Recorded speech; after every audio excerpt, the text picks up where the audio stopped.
guys, I'm the Burke and I do things. And today's video, I'm going to answer all of the questions you guys asked me regarding starting a YouTube channel, my experience with YouTube, making money on YouTube. This video idea actually came to me from Jalen Burton, who is Ashley Clady's little sister. So I wanted to give her credit for this idea. I'm going to link her Instagram down below if you guys want to check her out. She is the funniest person in the world, so I can verify that. So if you guys are interested in all the things YouTube, and I will be doing my makeup while answering these questions, then keep on watching.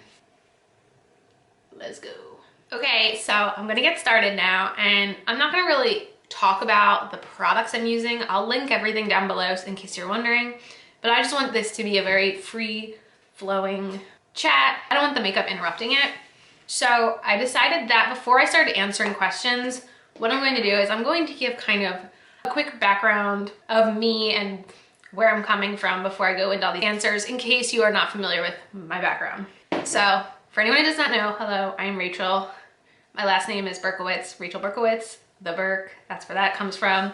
That's what my boyfriend Scott and his friends used to call me in high school, so it just has kind of stuck throughout the years. And originally my name was Glam by the Burke, and that's when I only had an Instagram account. And I wound up changing it to Things by the Burke when I decided to start a YouTube channel, because, so this was all in 2017. Let me rewind really quick. So in 2017, I had an issue with my knee, and in that summer I had to have knee surgery where they completely realigned my kneecap. One of the ways I dealt with the healing process was I watched a lot of YouTube. And from there, I decided to start my own channel. I was stuck at home, I couldn't go to work. So that's kind of where my YouTube channel started. It didn't really start as beauty necessarily, but at this point in time, I had been seeing a lot of people creating a second channel because they felt like their audience wouldn't accept them if they didn't do beauty on their channels. I always felt like sad for those people because I was like, it's your channel, you should be able to do whatever you want. And I was scared to go in under the term like glam or makeup or anything in the beauty realm, because I didn't want it to be, if I did something different on my channel, that it would be like, boo, get out of here, you're a makeup person. So I was like, we're just doing things. No one can tell me my channel is a makeup channel if it's under the name Things. So, Things by the Burke. And at that point when I was on YouTube, the guidelines for AdSense where you had to have 10,000 views, I believe. So your videos had to be viewed 10,000 times. And, you know, for me, that was like a big number because, you know, I didn't know how to get people to learn about my videos. To get to 10,000 views for me took about 6 months. So it took about half a year for me to get to that 10,000 view mark. But if you're not familiar with early 2018, somebody named Logan Paul made a video that made YouTube change their guidelines. And as I was quickly approaching that 10,000 view mark, they changed it to you needed 1,000 subscribers and 4,000 hours viewed. Not 4,000 views, 4,000 hours. So they were changing it not from views, where a view, someone could just click on your video and like maybe watch 30 seconds of it, to they wanted a time length too. So for me to get to that point in my career, it took another 8 months. So at this point, it was a year and 2 months until my channel even was qualified for monetization. And even once you're qualified, you basically go into a queue where somebody eventually at YouTube reviews your channel and makes sure you adhere to community guidelines, I suppose. And that process takes about a month. So now I'm a year and 3 months into running this YouTube channel. And obviously lots and lots of money has been poured into my channel at that point, because at the 6 month in mark is about when I started my daily uploads. So I've been doing daily uploads at this point since March 2018 is how long I've been doing daily uploads. So it's a lot of time, money, energy, and money. But that's like the quick background of my experience. I will be answering all these questions you guys asked. I do want to answer all of them, and I'm going to base them specifically on my experience, which No two YouTubers are going to have the same exact experience, so I'm just going to answer based on what I've done. I hope you talk about what made you start your channel. So we did that. And if it costs you monthly to have it. So it doesn't physically cost to have a YouTube channel. Technically, anyone who has a Google email has a YouTube account. So your YouTube account is just your Google email. So it doesn't cost to have it, but in terms of having a channel like this, yes, it does cost. I need to have a camera to film on, whether that be a camera or a phone. You still need something to film on. You need lighting. I mean, you can use natural light, you can use just your room lighting, but I do have a ring light and I'm technically getting new lighting next month, but that's a whole other thing. You need something to edit with, whether that be something on your phone, a computer with a program. You still are going to need all that. And I mean, as somebody who talks a lot about makeup and stuff on my channel, I have to buy stuff that I'm talking about a lot of the time. So it does cost on that side. So I, at this point in my YouTube career, put more money in than I get back. Next question is, how does it feel to look at yourself in the videos? Do you ever feel shy? I've thought about starting a channel, but I'm not confident enough. Okay, so in the beginning, it is weird. The idea of like watching yourself back, like it is very weird. It seems like it's something I've gotten used to over the years, but honestly, you get used to it. And I wouldn't say I get so much shy because I'm technically just sitting in this room completely alone. Like, it's not like I'm in front of a group of people, even though technically I know in the back of my mind people are watching this, but in the moment I don't feel shy. However, when I first started, I constantly like was tripping up my words and was so nervous, and I always had the camera really pulled back. Like my earliest videos, like I like filmed from this far away because I was like so uncomfortable being so close to a camera. And even now I feel like I don't shoot super close, but I don't have the nicest camera either, so. But I feel like that's something you get accustomed to. So I wouldn't say I get shy. I would say that occasionally my anxiety kicks in and I feel like I need to get through this. I need to like film. So I feel like rushed and it makes my anxiety kick in. And like then when I'm editing back, I'm like, oh my God, I forgot to say this or I forgot to do that. And I get kind of scatterbrained when I film occasionally, depending on like the environment and the time and everything that's going on. I would like to know how much it costs to maintain your channel if that's not too personal. I mean, I'm comfortable talking about that. So I don't really have like a dollar value to share, but I mean, I pay for all my subscription boxes, so there's that. I don't have the nicest camera. I technically do need a nice camera. Scott and I have been discussing whether or not I need to get a new camera or not, but the camera I have literally cost me like $300, which means it's not a very nice camera. I can list it down below. It's a Sony something. I got it at Best Buy. It's nothing that fancy. And I mean, I have a ring light. I've had a ring light for quite a while now. Honestly, ring lights are expensive. I'm going to next month be getting box lights, which I think are actually cheaper, but they take up a lot more room than a ring light.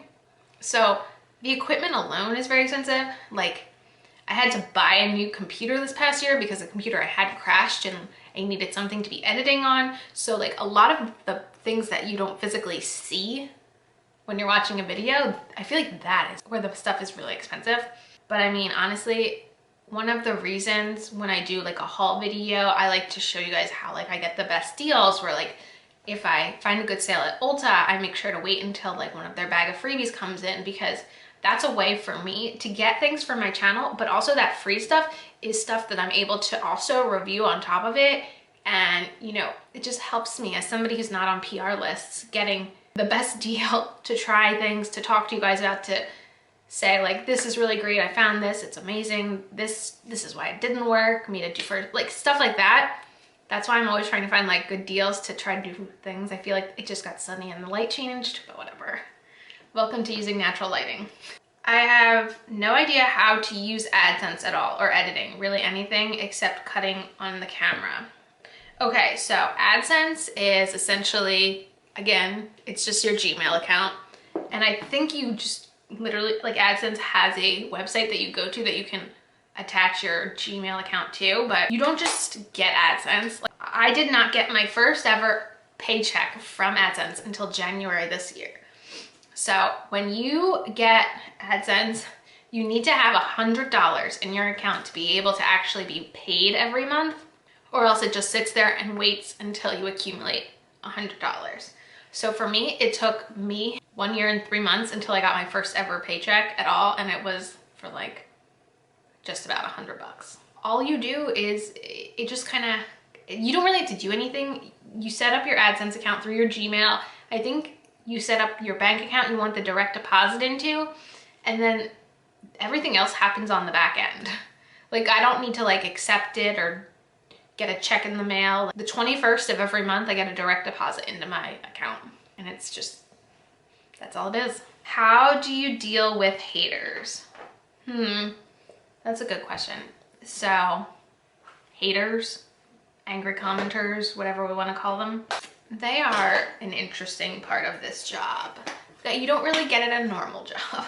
I would say most of the time I'm pretty good at ignoring them, because a lot of the time the things they say are like stupid, basically.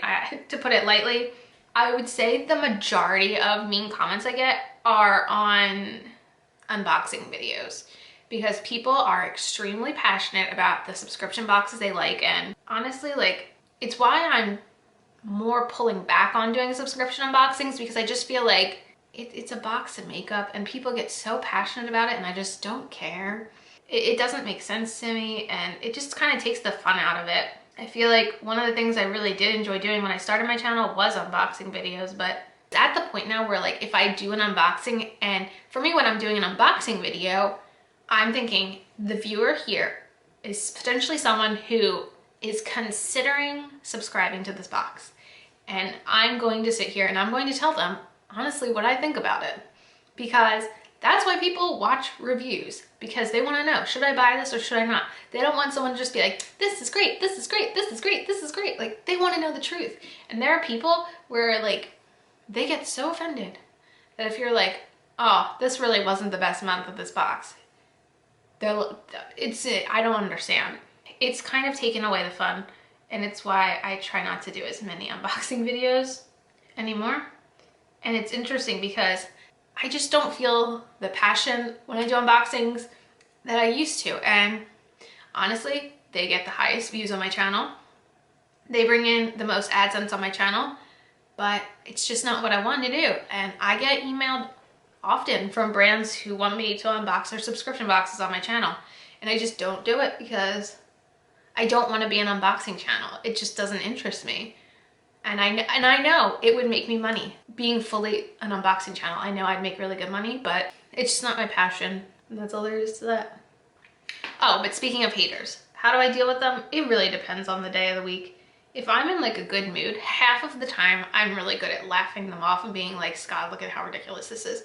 But if I'm having like a bad day or a bad week, taking me while I'm down, it can be a lot harder to get out of that mindset. Or sometimes people can say things that just resonate in the back of your head and you're constantly thinking about them when you don't want to think about them. That's the worst.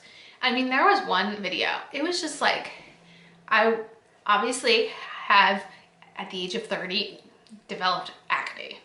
I've actually been doing pretty good at getting it under control, but it was the day before I was going to a dermatologist appointment. And I posted a vlog where I was working in our garden, and someone wrote some really mean comment about like how like I needed to cover my face in foundation because it looked so bad. And I was like, I was gardening. That's like that one just like that was not the right day for that comment. It's just, it really depends on my mindset, but I try really hard to just not let them get to me. When is the best time to post? So I feel like there is no best time to post. I feel like that's going to be unique to every creator. For me, I really have been enjoying posting first thing in the morning because I really like getting the feedback that people say they like to get up in the morning and have their cup of coffee and get ready for work with my videos on. Like, that is something that I think is a very special bond that I have with my subscribers. So for me, like, the best time for me to post is right in the morning when I get up. But for somebody else, it could be afternoon. For somebody else, it might be night. For somebody else, it might be weekends. For somebody else, it might be weekdays. Like, it's not going to be the same thing for everybody. Just, I've kind of found my niche with my early morning uploads. How do you like editing? I don't. Editing does not come naturally to me. I didn't know how to edit at all before I started a channel. So Scott had a channel before I ever had a channel, so he taught me sort of the basics of editing, but I'm not good at it. It's a lot of time sitting at a computer just listening to yourself repeat things over and over again as you go back and forth, and it's a lot of personal time with yourself for sure. So it's definitely not my favorite part, and it just doesn't come very naturally to me for sure. Do you mess up a lot when filming? Absolutely. If you guys knew how many burps I edit out, how many how many times I clear my throat, that is like the majority of what I edit out of my videos. So, and yeah, and I misspeak a lot. I misspeak a lot in like general, just having a conversation with people. It was one of the things I said on my most recent Instagram live was, you know, I can't edit out that I just like stumbled over my words or I forgot a word, you know. It's a lot easier, I feel like, doing it this way than going live because I can edit out my little brain farts, I guess you can call them. Is it difficult to keep up with the daily videos? How far in advance do you film? Oh yeah. Filming daily videos and having a full-time job is something I didn't necessarily mean to get into.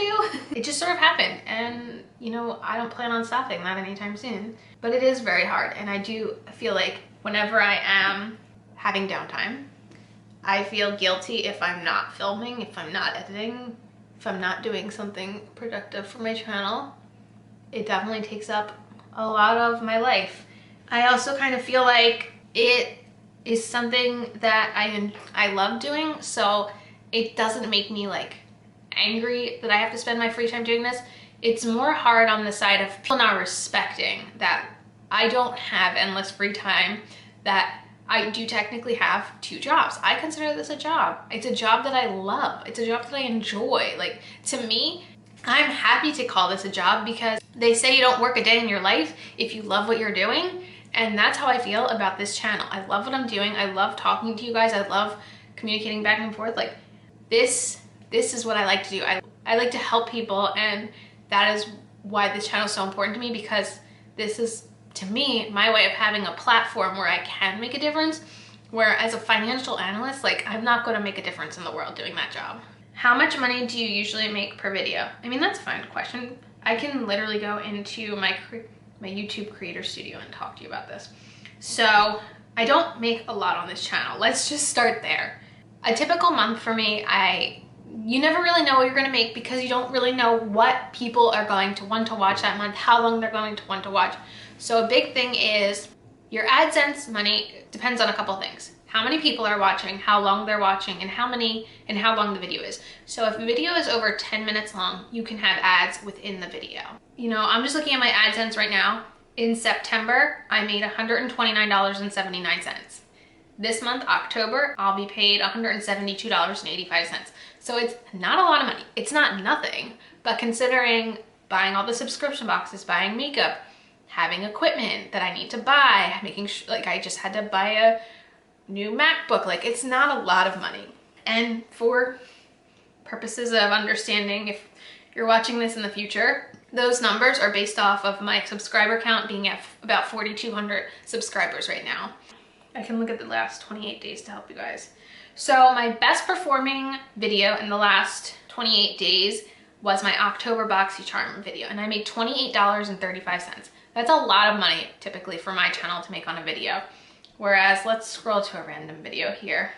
Here, this video, I posted a video called The Best Makeup Under $15, which is obviously a video I don't need to put money into. I can just make a video based on what I already have and just kind of tell you guys about what I think. I made $1.46 on that.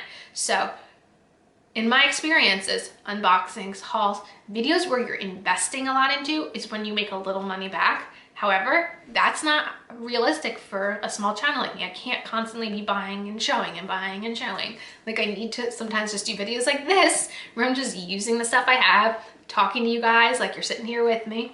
And this video probably won't do that well because of that. And like I said, I never really wanted to be categorized and stuck in one little bubble. So yeah, I do post vlogs. vlogs I don't make any money on. I can tell you how much money I made on my most recent vlog. $1.81 on. So like, I still like to post them because it's like a little video diary for me of my life, but it doesn't mean I'm making any money off of that. So it's give and take. I mean, a lot of people I know are just wanting to make the content that's going to make them as much money as they can. I'm not really a money hungry person in general. I do this because I like to do it. I have fun doing it. I never started this channel because I wanted to become rich from YouTube. I started this channel because I was bored and wanted something fun to do, and realized like that this is something that I am passionate about, and I'd really never found anything that I was so passionate about before in my life. To answer your question, I don't really make a lot of money. How do you start it out? You just post a video under your account. Yeah, I mean, if you log into YouTube, like on your computer, you can literally, so you log in under your Gmail onto YouTube and you can upload a video. Like, it's as easy as that.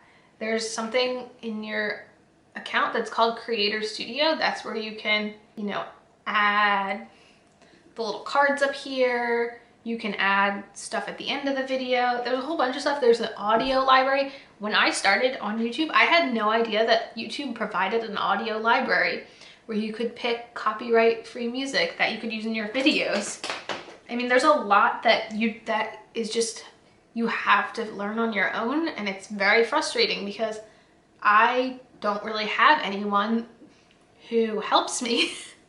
I mean, most things I have to Google and figure it out myself. And it's really not that easy. You know, the realm of YouTube is kind of a newer concept. It's something that a lot of people to this day don't really take seriously as a career, but I have never worked as hard on anything in my entire life as I do on this channel. It is a lot of work. It is a lot of work that I enjoy and that I want to put out there, and I think makes a difference, but it is not easy doing this. How do you deal with your internal stresses? I might not be the right person to ask this question to. I would not say I'm very good at stress management when it comes to this. I find that something that definitely helps is making a schedule. I have a planner that I write down everything in. I have calendars everywhere in my office. I have a dry erase board that the second I even like think of an idea, I like run over and I write it on there. So even if it's not gonna get done today, like I can eventually film it down the line. But planners, organizers, calendar, something to help you organize your thoughts is my #1 recommendation for doing something like this, because it's running your own business. Like, it's so hard to keep track of everything, and I am still learning. I don't know everything. I am still learning, but if you treat it and take it seriously, like that is, I think, the thing that helps with stress the most, is just getting your brain organized. How do you not get so overwhelmed by all you want to accomplish? Excellent question. I have to think about this one. So I think it can be very hard to, like, for me, I know in my mind, like, what I want to accomplish, but I don't feel like that's like an end goal. I feel like I'm just going to keep wanting more and more, which I feel like is normal for someone in any career that you have. Is you don't want to just say you don't really want to be stagnant and stay where you are. Like, you want to advance, you want to get a promotion, you want to get a raise. Like, that's where I know, like, in any career, that's kind of what you want. So I have like milestones in my head that I'd really like to hit, and you know, for me, getting monetized was a huge milestone. That's crazy. For me, going to an event with other creators, that was a milestone. Getting to meet people who do what I do, who understand what I do. You know, Scott has a YouTube channel, but he does vlogging. I mean, he hasn't in a while, but vlogging is a lot different than this kind of world here. I've never really known anyone who sits down in front of a camera and just talks to it and lets the entire world watch it. So like, that was a big milestone for me. So yeah, in my mind, I know what I want, and I just try to make the choices that I think will get me there. I'm really sorry about the sun. The sun just keeps going back and forth in clouds, and the lighting's going all crazy. This is why I'm getting new lighting. So that's my answer to that. How do you let things go and forgive yourself when you miss a self-imposed deadline? Ooh. I would say that's something I struggle with the most. For me, my daily uploads are like my children. Like, I don't want to neglect them. I have, at this point right now, the last time I missed a daily upload may have been March. Like, I'm very, we can call it anal, about not missing my deadlines. I would say that I maybe push myself too hard to not miss my deadlines. And they're self-imposed, like the question's completely correct. They are self-imposed deadlines that I make up. But I feel like as a professional, as somebody who is working this job, I'm the one who has to set the deadlines. Like, I don't have like a manager telling me like, you have to do this by this day, or somebody saying they need something, they need a deliverable get to them by a certain day. Like, this is me having to be my own boss and setting my own deadlines. So I take them just as seriously as if somebody else was giving me a deadline. And I feel very loyal to my subscribers. You know, when they wake up, they're expecting to see that video from me. So I feel like they do so much for me by watching that I want to make sure that I am providing to them the same. So I'm not very good at dealing with the deadline thing. Like, I barely ever miss them. I think we have one last question. This comes from Jalen herself. What do you think is the most stressful part of being a content creator? This is hard because honestly, there's a lot of stressful things about being a content creator.